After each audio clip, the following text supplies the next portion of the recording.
Bonjour, on se retrouve aujourd'hui mercredi 25 octobre 2023 pour notre live du mercredi. Aujourd'hui, nous allons évoquer la question de l'hypo ou de l'hyperémotivité et voir un peu quels conseils je peux vous apporter. Donc,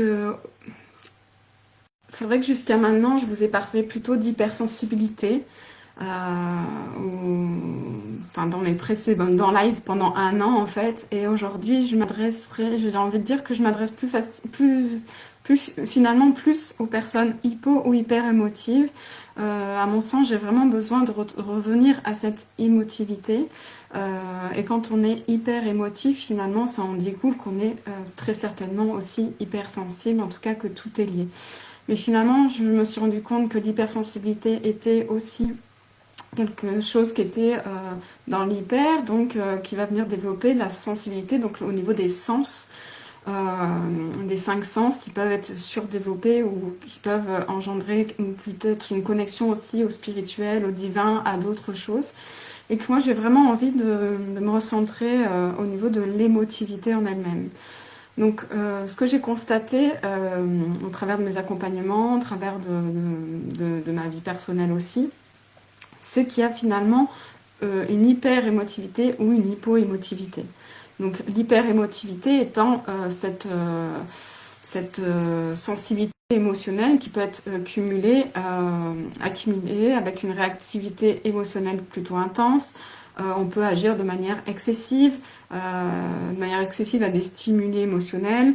On peut être davantage susceptible, ressentir des émotions fortes, être facilement bouleversé ou réagir de manière intense à des situations émotionnelles. Donc l'hyperémotivité, ça va être, voilà, je suis surchargée d'émotions, si on peut dire ça comme ça. Alors qu'au contraire, l'hypoémotivité, on va avoir cette sensation de réduction émotionnelle, dans le sens où la personne, elle va sembler moins réactive émotionnellement, moins expressive dans ses émotions, moins capable de ressentir des émotions de façon normale. Par contre, ça n'empêche qu'elle en a, ça n'empêche qu'elle les vit, les ressent, mais qu'elle va les garder en fait à l'intérieur d'elle. Si je devais comparer à l'hypo-émotivité, en fait l'hyper-émotivité, on a cette tendance à ce que un peu tout déborde, ce que je vous dis depuis le début, depuis un an sur cette histoire de cocotte minute qui déborde. Là, c'est de l'hyper-émotivité, ce qui fait qu'on est vraiment en surcharge émotionnelle et que ça vient déborder. Donc on peut être à fleur de peau, tendance à pleurer souvent, à être plus susceptible, plus réactive, tout ça. Et à l'inverse, hypoémotivité, on va être peut-être dans cette émotion-là, mais on va la garder à l'intérieur de soi, ce qui peut causer aussi, cristalliser les émotions, faire en sorte que ça crée, peut-être, si on les laisse à l'intérieur comme ça, causer des maladies ou autres. Et finalement, on est aussi entre hypo et hyper, on va faire un peu cet effet yo-yo. Quand on est dans l'hypersensibilité, justement, on va avoir un peu ce côté yo-yo et se dire, je garde tout à l'intérieur de moi et j'en arrive à l'hyperémotivité et je vais exploser. Donc finalement, en fait, pourquoi on est hyper émotif? Parce que parfois on est hypo-émotive aussi. Finalement, c'est un peu trouver l'équilibre entre les deux, entre hyper et hypo-émotivité. Où est-ce que je me situe? Comment je fais pour trouver l'équilibre? Pour être ni dans le trop, ni dans le pas assez. C'est je garde pour moi, je ne dis pas ce que je ressens, je ne dis pas ce qui me blesse, je ne dis pas ce qui me fait du mal. Et du coup, je garde ça en moi. Soit ça se cristallise et ça crée peut-être des rougeurs, des réactions physiques, des choses comme ça. Soit au contraire, je vais aller dans l'hyper-émotivité et ça va déborder par de la colère, par des mots, des réactions qui sont pas censées être, par des pleurs, par de l'émotion toujours à fleur de peau. Voilà. Donc finalement, on va osciller un peu entre les deux.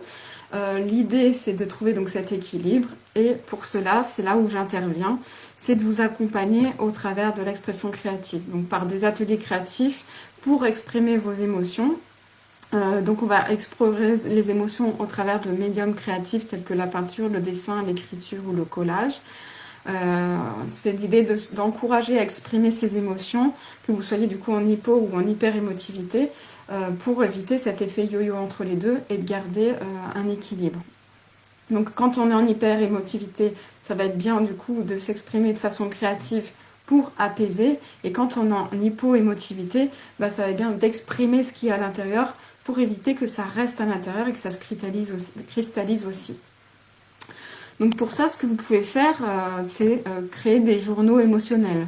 Donc avoir un journal dans lequel vous allez pouvoir vous exprimer de façon régulière, quotidienne, comme je le disais, avec des formes, des dessins, des collages, des poèmes, n'importe quelle forme d'expression créative du moment que vous venez exprimer, représenter, sortir de vous ce qu'il y a à dire.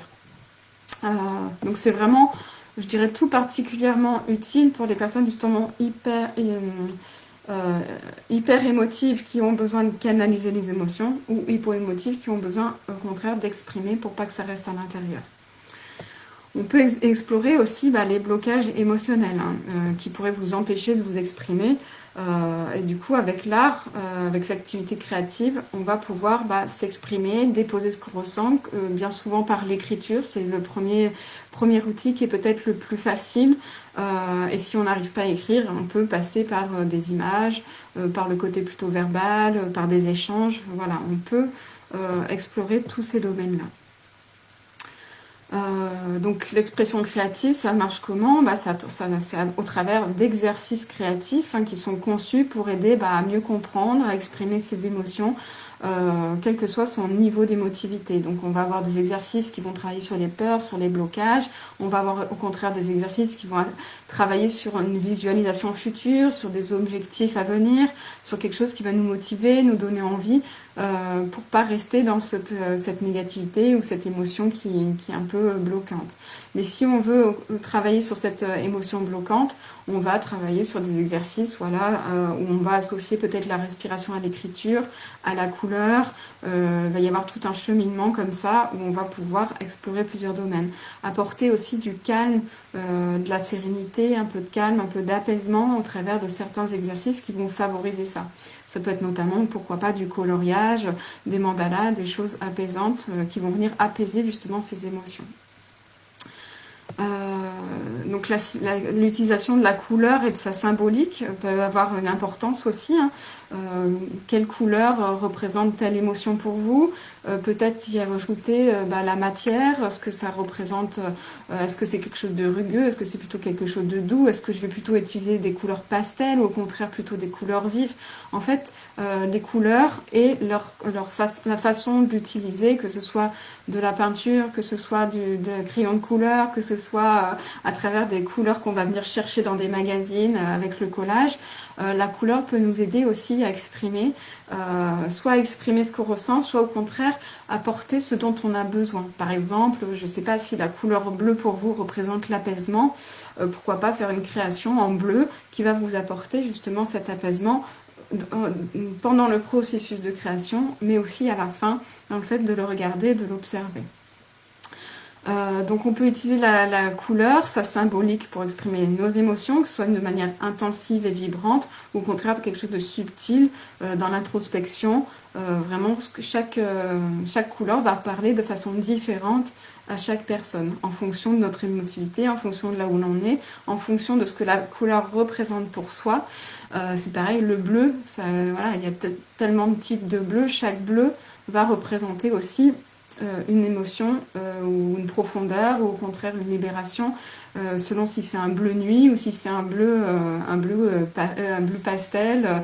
Voilà, tout dépend en fait de ce bleu-là, de ce que vous ressentez, de votre perception du moment, votre perception de l'instant. Donc c'est pour ça que chaque création que vous allez faire, elle est à l'instant T et elle ne va pas avoir la même signification, la même représentation en fonction du moment où vous allez la créer, en moment où vous allez vous exprimer. Donc l'idée aussi, c'est pour exprimer votre hyper ou votre hypo-émotivité, ça va être d'avoir des séances d'expression créative dans lesquelles vous allez pouvoir échanger, partager vos créations dans l'idée d'être dans un groupe. Plus vous allez vous allez représenter votre expression créative seule, mais vous allez pouvoir, au travers aussi des échanges, de la communication, pouvoir aussi exprimer ce que vous avez fait de façon non verbale, cette fois-ci l'exprimer de façon verbale.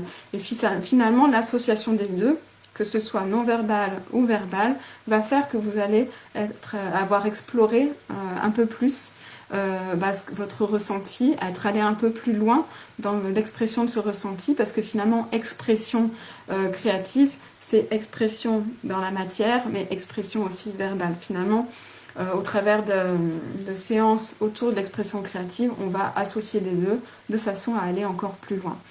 Bien sûr, si vous faites l'expression créative seule chez vous, ça va déjà vous permettre de vous exprimer, de déposer ce qui a besoin d'être déposé, de recevoir ce dont vous avez besoin. Dans tous les cas, ça vous sera bénéfique. L'idée c'est que si aujourd'hui c'est pas quelque chose de fluide, de facile pour vous, de le faire en groupe, ça peut être quelque chose qui va être libérateur, qui va décupler cette communication, ce partage autour de ce que vous avez tenté d'exprimer, tenté de représenter. Et si vous n'avez pas réussi à l'exprimer, le représenter comme vous l'auriez souhaité de façon créative, l'échange va venir appuyer et va venir vous permettre de mieux de déposer finalement des mots à l'oral, mais qui vont avoir cet effet aussi libérateur sur ce que vous venez de réaliser, de représenter. Voilà ce que je voulais vous partager sur l'hypo-émotivité, sur l'expression créative. Si vous avez des remarques, des questions, n'hésitez pas, on est là aussi pour échanger, pour partager sur ces points-là. Donc, est-ce que j'ai envie de vous poser une question? Est-ce que vous vous sentez plus dans l'hyper-émotivité ou est-ce qu'au contraire vous vous sentez plus dans l'hypo-émotivité? Est-ce que finalement vous trouvez que vous oscillez entre les deux? Est-ce que vous êtes dans un équilibre? Où est-ce que vous en êtes en ce moment? Parce que voilà, c'est quelque chose qui varie au fil du temps. Je sais que en ce moment, je suis dans une période plutôt d'hyper-émotivité, où je sens que les émotions sont plus facilement en train de sortir, plus facilement à fleur de peau, plus facilement tout ça. Donc à ce moment-là, je vais chercher en ce moment à plutôt faire des exercices qui vont me canaliser sur ça, qui vont venir m'apaiser, apporter un peu de détente, un peu de souplesse, de légèreté. Voilà, on a tous des moments un peu comme ça. Alors ça peut être lié à l'extérieur, que ce soit les pleines lunes, nouvelles lunes, éclipses, ou au contraire l'approche d'une date anniversaire qui fait écho à une blessure, à des choses comme ça, ou la fin de l'année, avec les périodes, l'automne qui annonce l'hiver, qui annonce Noël, les festivités, plein de choses. Voilà, chacune va avoir quelque chose, un effet un peu déclencheur de son hyper-émotivité. Est-ce que ça peut être une relation amicale? Est-ce que ça peut être une relation amoureuse qui, en ce moment, peut être un peu turbulente? On peut être dans cette hyper-émotivité. Ou au contraire, ces mêmes choses peuvent provoquer de l'hypo-émotivité où on va tout garder pour soi, on va pas vouloir en parler, on va pas vouloir l'exprimer, on va vouloir le garder à l'intérieur de soi, on va vouloir s'isoler. Voilà, même en étant dans l'hyper-émotivité, ça peut déclencher cette volonté, cet besoin de s'isoler pour éviter d'avoir cet impact sur les autres. Donc c'est intéressant aussi de voir où est-ce que vous en êtes en ce moment. Est-ce que vous avez plutôt besoin de canaliser, d'apaiser cette hyper-émotivité ou est-ce qu'au contraire, vous avez besoin d'exprimer, de faire sortir cette hypo-émotivité pour retrouver votre équilibre? Donc, dans les deux cas, en fait, on va venir travailler avec l'expression créative sur ces deux points-là. Que je sois en hyper ou en hypo-émotivité, il y a un axe que l'on peut utiliser, exploiter au travers de l'expression créative.